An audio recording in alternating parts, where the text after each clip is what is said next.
सदाभाऊ खोत. लोकसभेच्या निवडणुकांमध्ये भाजपचा दारुण पराभव झाला. या पराभवानंतर भाजपनं काही नेत्यांना विधान परिषद दिली आहे, त्यांना ताकदही दिली आहे. यात एका नेत्याचा आश्चर्यकारकरित्या समावेश झाला. त्यांचं नाव होतं सदाभाऊ खोत. देवेंद्र फडणवीसांच्या पहिल्या मंत्रिमंडळात स्वाभिमानी शेतकरी संघटनेकडनं मंत्रिपद मिळालेले नेते, पण तो स्वाभिमान मंत्रिपदाचा लाल दिवा येताच निघून गेला. सदाभाऊ खोत हे वेगवेगळ्या आरोपांमध्ये अडकत गेले. ज्या कार्यकर्त्यांनी त्यांना हे नेतेपद दिलं त्यांच्यापासूनच ते दुरावत गेले. पुढे रयतचा प्रयोग झाला खरा आणि सदाभाऊ खोत हे इतर शेतकरी नेते साईडलाईन होतात तसे साईडलाईन झाले. पण फडणवीसांनी पुन्हा एकदा त्यांच्यावरती विश्वास टाकलाय, त्यांना पुन्हा आमदार केलंय. शरद पवार विरोधाची जी लाईन आपण स्वतः घेऊ शकत नाही, तीच लाईन सदाभाऊ खोत, गोपीचंद पडळकर हे नेते घेतात. हेच राजकीय मूल्य या दोन्ही नेत्यांचं समजलं गेलं. वास्तविक दोन्ही नेत्यांचा राजकीय पटलावरचा उदय, त्यांनी एकेकाळी पवारांच्या बालेकिल्ल्याला दणाणून सोडलेलं मैदान, त्यांची आंदोलनं, हा सगळा आता नॉस्टॅल्जियाचा विषय झालाय. सदाभाऊ खोत यांच्यासारख्या नेत्यांचा नेमका इतिहास काय, ते कधी काळी किती मोठे नेते होते आणि आज आपली किंमत ही फक्त शरद पवारांना विरोध इतकीच आहे, असा त्यांचाच आपल्या राजकारणाप्रती झालेला गैरसमज सांगण्यासाठीचा आजचा हा व्हिडिओ. नमस्कार, मी आरती आणि तुम्ही बघताय बोल भिडू. सदाभाऊ खोतांनी काल जतच्या सभेत बोलताना शरद पवारांवर जहरी टीका केली. बऱ्याच काळापासून पवारांना थेट विरोध हे त्यांचं राजकीय मूल्यच राहिलेलं आहे. यापूर्वी शरद पवार म्हणजे सैतान, शरद पवार म्हणजे शकुनी, अशा बोचऱ्या टीका सुद्धा त्यांनी केलेल्या आहेत. पण जत इथल्या सभेत देवेंद्र फडणवीसांच्या उपस्थितीत सदाभाऊ खोत म्हणाले की शरद पवारांना नवा महाराष्ट्र करायचाय. कशासारखा? तुमच्या तोंडासारखा महाराष्ट्र करता का? महाराष्ट्राच्या राजकीय संस्कृतीचा इतिहास पाहिला तरी ही टीका अजिबात पटणारी नाहीये. असाच एक किस्सा जर सांगायचा तर सातारचा सांगता येईल. सातारच्या सभेमध्ये एका बड्या नेत्यानं यशवंतराव चव्हाणांबाबत बोलताना तुमच्या घरी पाळणा देखील हल्ला नाही असे उद्गार काढले होते. तेव्हा त्यांना प्रत्युत्तर देताना यशवंतराव चव्हाणांचे समर्थक असणाऱ्या दुसऱ्या एका बड्या नेत्याने शालिनीताईंचं कुंकू किती जणांनी कपाळाला लावल्याने मोठं झालंय असं विधान केलं होतं. या विधानानंतर आपल्याच पक्षातल्या बड्या नेत्याला यशवंतरावांनी शेवटपर्यंत व्यासपीठावर येऊ सुद्धा दिलं नव्हतं. अर्थात टीकांचा इतिहास बराच मोठा आहे, पण तो आपला विषय नाहीये. विषय आहे सदाभाऊ खोतांचा. सदाभाऊ खोत नेमके कोण?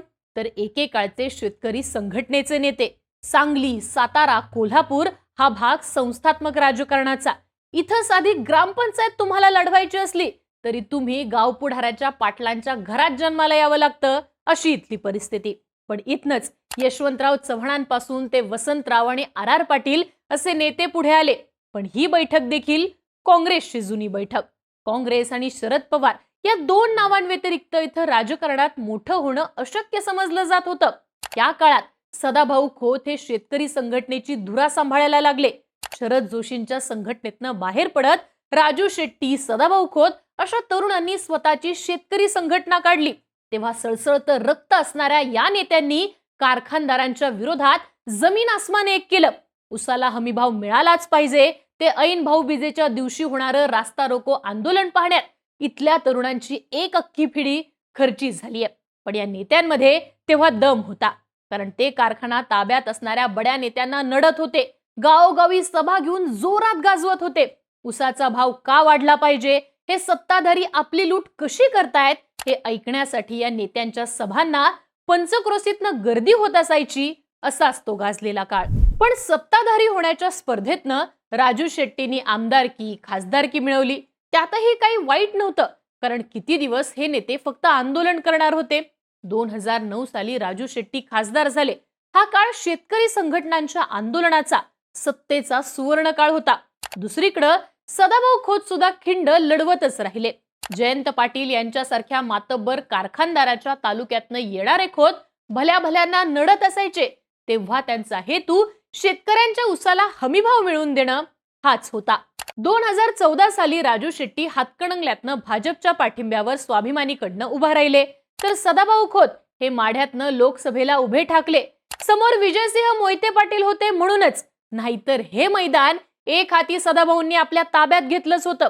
विचार करा, मोहिते पाटलांसोबत दोन हात करणं, शरद पवारांसोबत दोन हात करणं, पवारांच्या सेनापतींसोबत दोन हात करणं त्या काळी अजिबात सोपी गोष्ट नव्हती. इथे त्यांच्या मागं जनमत होतं, कारण त्यांचा हेतू सत्ता मिळवण्याचा नव्हता, तर तो होता शेतकऱ्यांच्या हिताचा. किमान असा समज तेव्हा तरी होता. पण 2014 नंतर सदाभाऊंची गाडी भाजपच्या फलाटाला लागली. लाल दिवा, सत्ता आणि सत्तेतनं समृद्धीचा मार्ग त्यांना सप्रमाण दिसला. यातनं त्यांना मंत्रिपद मिळालं.